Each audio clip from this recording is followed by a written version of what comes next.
Hi, it's Greg from Curry Country Living. Today's video was inspired by my request from a follower, Alan Boot. Thanks, Al, for reaching out, who suggested exploring the local Legion banner program in our area, of which I knew very little about. For those unfamiliar with the Legion banner program, it decorates the streets of villages like Crystal City, Pilot Mound, Manitou, showcasing and honoring veterans from the various conflicts in Canada. In this video, I speak to several Legion members involved in the program, shedding light on its purpose and the efforts made by local Legion branches. While many of you may have noticed these banners, there's more to the story than meets the eye. As the video unfolds, it takes a deeper turn into the different ways our communities across the municipalities of Pembina and Louise pay tribute to their veterans. From kindergartens participating in various activities and many of the local cenotaphs to the observance of Remembrance Day on November 11th. This video is quite lengthy, over half an hour long, and you can navigate it easily by checking the timestamps provided in the description below. This will guide you to specific segments of interest.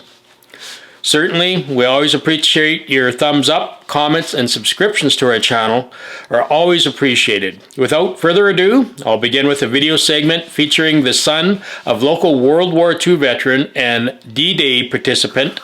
Hello, I'm Dave Buchanan. I'm a son of George Douglas Buchanan and Joan Kathleen Buchanan.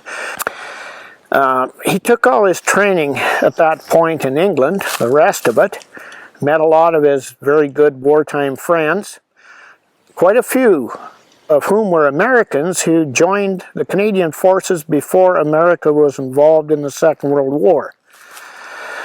After, at the landing themselves, D-Day, he was on a LCI and they ran in the beach at Bernier-sur-Mer. And my dad's stories, all his life, he had flashbacks to what he saw of men getting shot right in front of him and on the beach and the bodies and everything. As he always said, there was so much going on you could hardly take it all in at once. But his memories of the Juno landings have stayed in his head up to, well, he died 2 years ago. And he was 93. And even as he got older and sicker, he still remembered what he saw there. So for possibly, he would have been in his 20s when he joined up, born in 1918. That stuck with him for the rest of his life. You can discover the complete interview detailing Doug Buchanan's first-hand experiences during the D-Day landing on my YouTube channel. Although the interview took place in 2006, his vivid accounts continue to send shivers down my spine every time I watch it. In this next segment of the video, Bruce Dascona, curator of the Manitoba World War I Museum and a local resident, talks about the various ways soldiers killed, unraveling techniques employed during World War I. Bruce, along with his Pam, host an annual event in the area called A Day in the Trenches, offering participants a hands-on experience with the challenges faced by soldiers during World War I. This hands-on activity serves as a remarkable opportunity for people to engage with and understand the historical realities of that era. Civil War. You lined them up and you sent them over the field and faced the enemy. Well, unfortunately, you had the killing power of that artillery round, 12 shells a minute, instead of putting a cannonball down the cannon shell, you know, taking two. Imagine 12 of those rounds coming off a minute. And then here's this, the Lee Enfield rifle, a trained soldier in the Canadian Army, whether he was from the country or from the city, he was taught to fire up to 15 rounds a minute. Now you have 1,000 of your friends in the trenches, you're able to throw out a minute, 15 bullets a minute, rapid fire. Now you'll be able to touch this rifle too. It's welded shut, so no one's gonna shoot themselves in the foot. Just don't drop it on your kid sister's foot, you hear me? So anyways, a soldier was able to fire, like I said, 15 rounds a minute. But the problem is, if you look on his packet, on his package here, his uniform, he carried 220 rounds. That's all he carried into battle. So that's less than 15 minutes of firepower.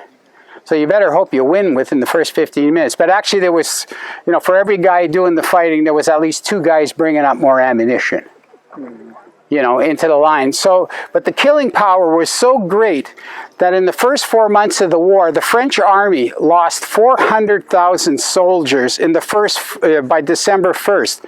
Not wounded, dead. And usually when there's dead, there's 3 wounded. So it gives you an idea. And it broke the heart of these soldiers in many ways. Here's these antiquated generals sending them attack, bravery. All you need is some bravery and get over the top, and they were cut down in swaths. So if you'd like to see more of A Day in the Trenches, search back in Curry Country Living channel, and there's various videos that capture that day.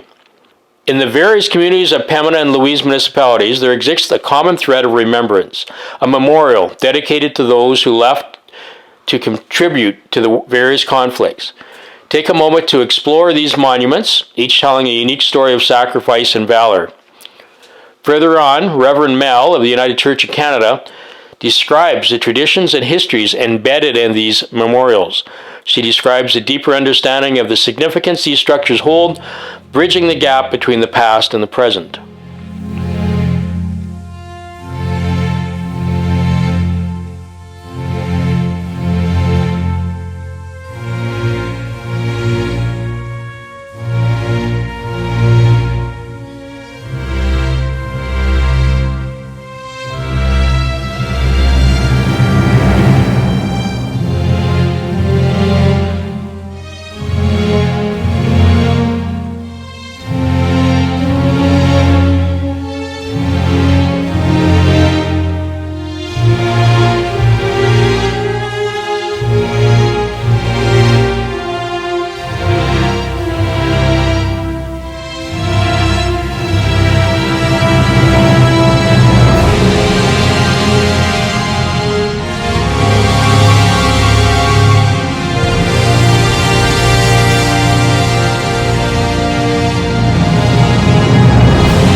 Cenotaphs, as we think about them this coming November 11th for Remembrance Day, are something that appear in many small towns, villages, and communities, not only across Canada, but overseas and in many countries where they create a space to remember those who sacrificed their lives and fought in our great world wars, the First and the Second World War, and in the continuing conflicts. Cenotaph simply means an empty tomb. There are no bodies buried at cenotaphs, but it is to hold the place of honor and remembrance of all those who have served in our countries and across the seas. Years ago in Scotland, there was a family clan by the name of Farquharsons. And whenever they went off to battle, they would make a pile of stones. Each person from the family would bring a stone from their home place, their home little country, their home countryside, their place where they were living, and they would bring the stone and they would set it down. And it became a cairn of remembrance. And so when each person went off to war, they would take their stone with them off to battle. And when they returned, they would place their stone on this cairn of remembrance. And for all those who never returned, they began etching the names into the stone. And out of that history has come this idea of creating a cairn or a stone of remembrance. And from there we have built a cenotaph. And there is a long-standing history within many popular Jewish traditions that when you go visit those who you love who have passed away, you take a small pebble and you leave it on their headstone or the gravestone to tell them you remember them. I would invite and encourage us as we visit the cenotaphs and we go visit those who have sacrificed their all this November 11th and through the Remembrance Day season, that perhaps we lay a poppy or a flag or even a small pebble to simply say, we remember you. The Canadian Legion Banner Program is a fairly new initiative that honors veterans and military personnel. Local businesses or individual sponsors banners featuring the images of current or past Canadian Armed Force members, creating a moving tribute throughout the communities. These banners, proudly displayed on the streets, serve as a visual testament to the sacrifice and service of those who have defended our nation. The program not only fosters a sense of community pride, but it also ensures that the stories and faces of Canadian heroes are recognized and remembered by all. Here I talk to Legion members Doug Wilson and Gord Arbuckle as they explain how it works with their Legion branch number 62 out of Pilot Mound. Yeah, So tell me about the banner program. well, this is a program that we've talked about for a number of years, actually. And actually, across the province, it seems to have caught on quite rapidly and quite well all across the province. Selkirk has over 200 banners. Morden has a bunch. I'm sure over 100. Minnedosa has Neepawa. So there are a lot in the province. What's involved for people that are interested in sponsoring? What's the process? We have our secretary, Comrade Gary Nestle. He has a form, and once we have the contact of the person that wants to sponsor a banner, we get what regiment they were in, which war they were in, what their classifications were, whether they were a lieutenant or their Ranking. And some people know and some people don't. Some of it we're able to dig up through history or whatever, and it takes a little digging for some people because that's not something you have at the top of your desk. No. And each time we like to make maybe a couple little improvements as we go on, and but I'm happy with the very first ones, and I'm going to be happy with the ones down the road because I've seen nothing. I've had nothing but terrific backfeed from them. Everybody likes them, and the town likes them. People from outside of town have talked about how much they like to stop and look at them. So. Well, it's something that when you're driving on the street is right in your face. Like, and sometimes people out walking, I'm sure, would stop and take a look. And of course, a lot of the names are recognizable, and some aren't, which makes you kind of remember even a little bit more or want more. So. Most of the names are very recognizable to most of the people that have been here for some years. Yep. There are a couple of names that are new, and that's good. Yeah. A veteran, to me, a veteran is a veteran is a veteran, and they all deserve to be remembered. And so the World War I vets are all gone. The World War II vets are all gone. We have some young fellas from here that were in Afghanistan. This is one of the ways that we can bring it to our community's attention that all of the people that serve this nation deserve to be remembered. Yeah. And that's one of the pieces of why we're doing this. The intent is that we will put them up every year for the period approximately shortly after Thanksgiving to shortly after Remembrance Day. So we're basically talking a month of having them on display. This is a prime time to do this initiative. Our sponsorship right now is set at $300 to sponsor a banner, and you get a income tax deductible receipt.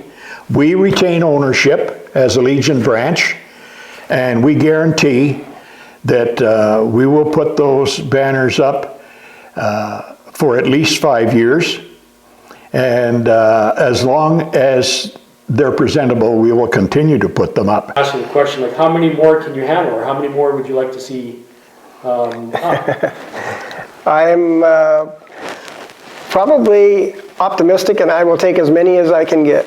I will get them up one way or another. We have some options available to us. There's lots of streets in town, maybe not the main two drags, but there are other streets. So we try to fit everybody in the best we possibly can and place the banners where the sponsors would like to have them. But I'm not going to turn anybody down at this point, and I would be happy to see 100 in Pilot Mound if we could ever get there. I mean, I'm in love with the project. I was one of the instigators, starters, and so was Gordy. And it's turned out even better than I had hoped. They look good. Yeah. And the feedback that I've got from the general public has just been amazing. Even tourists from out of town said, man, those are good looking things. How, when, where? They ask questions. And a lot of legions, Greg, in this part of the country are suffering. Legion are dying out. And it's partially because people don't remember the men and women that fought and died for this country. And it's just something we thought we could do to maybe bring it back to younger people, or even some older people that kind of wonder what the Legion does, or why they're here, or so on and so forth. And I'm very proud of the project, and I think Gordy is too. I am too, very proud. And again, nothing but good feedback from it. And so I will keep putting them up and taking them down as long as I am able, and if we can get more, all the better. And we'll find a place somewhere to hang them.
Hello, I'm Doug Wilson, president of the Pilot Mound branch, number 62. You're looking at my father's banner above me, Frank W. Wilson. He was in World War II, and that was a picture that he sent home to his mother many years ago, and we were fortunate enough to have a color picture in uniform for us to produce the banner that you see there today. We are quite happy with the results of them, and it has their name and their which squadron they were on, and other important information that needs to be told to anybody looking up or has the time to stop and look at the banners around town. What was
The magnitude of human loss and suffering during the Great War resulted in the erection of a memorial cenotaph, stationary in tablets throughout Manitoba in 1921. Darlingford and the surrounding district commemorated their military efforts by constructing this small, Gothic-inspired memorial building and park. It is the only freestanding memorial building in Manitoba where the sole function of commemorating the war dead. Inside the memorial, 2 black marble tablets bear the names of the men who served and died in World War II. The tranquil setting of the memorial and park evokes a spirit of hope and remembrance in stark contrast with the battlefields of Europe. It was the inspiration of Ferris Bolton, a pioneer farmer and politician from Darlingford, whose 3 sons were killed in France in 1917. The memorial was designed by Arthur A. Stogan, the first head of the School of Architecture, University of Manitoba. The Morden Park Experimental Farm designed and landscaped the park. Dr. W.R. Leslie, the farm superintendent, tended the park for many years. When I was just a little older than the children you're about to witness in the upcoming segment, I found myself in the Riviere School auditorium. We were gathered there during Remembrance Day to hear from Gordon Atkins, a local World War II veteran who had served with the Air Force during World War II. Reflecting back to the late 1960s, I recall sitting there as a child, observing Mr. Atkins as he struggled to share his experiences. Through my child eyes, I couldn't fathom why a grown man was on the verge of tears while recounting his time during World War II and the friends he lost who never returned home. As an adult today, I can better comprehend the depth of sacrifices and the emotional toll it must have taken on Mr. Atkins. In Manitou, as part of the Remembrance tradition, they bring kindergarten children to the cenotaph.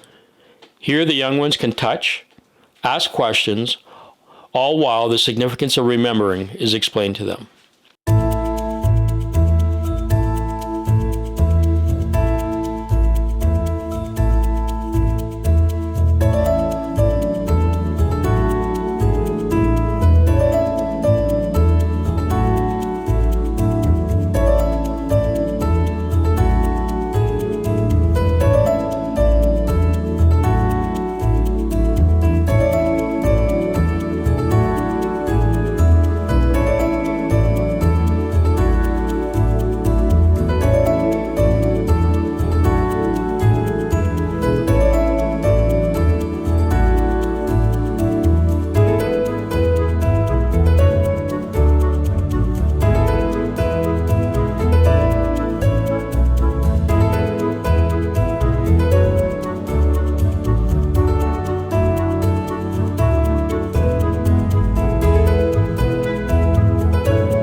brush your teeth before bed? Yeah. Yeah. So we need help remembering sometimes, right?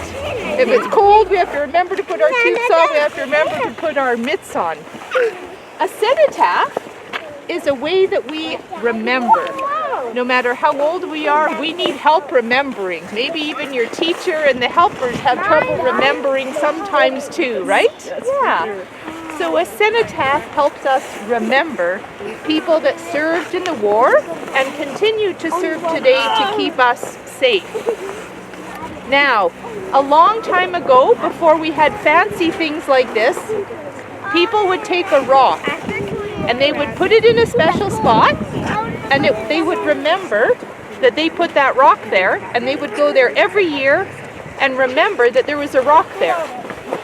That's where cenotaphs come from. Someone a long time ago, by the last name of Farquharson, he was a Scotsman, started the idea of a cairn or a stone of remembrance, because he knew they wouldn't be able to remember everybody. So that's why they started this. It's a simple thing that's growing into a beautiful, beautiful idea to help us remember. On November 11th, on Remembrance Day, sometimes people might come and put a poppy or a wreath here, or those of us that wear a poppy. It helps us remember that there are people that fight and work hard to use words also to make things peaceful and really good. Does anybody have any questions? I might be able to answer, but I might not, so we'll do our best. Yes, ma'am. My dad has a puppy right on his jacket. Does he have a poppy? Wonderful. My dad played it in the wall. Wonderful. That's a good news story. very And so we true. do have to remember every day of all the things he did, and so glad he came back home. So that helps us wear a poppy. How was this made? Someone takes a big piece of granite and they use a special polisher to make it smooth. And then someone else comes with a tool.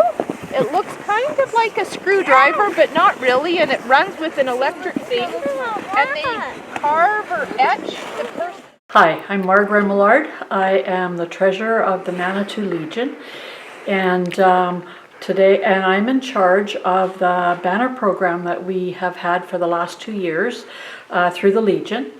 In 2022, we had 18 banners, and in 2023 we have 5 banners, and we've already got interest in people wanting to buy a banner for their family member for next year.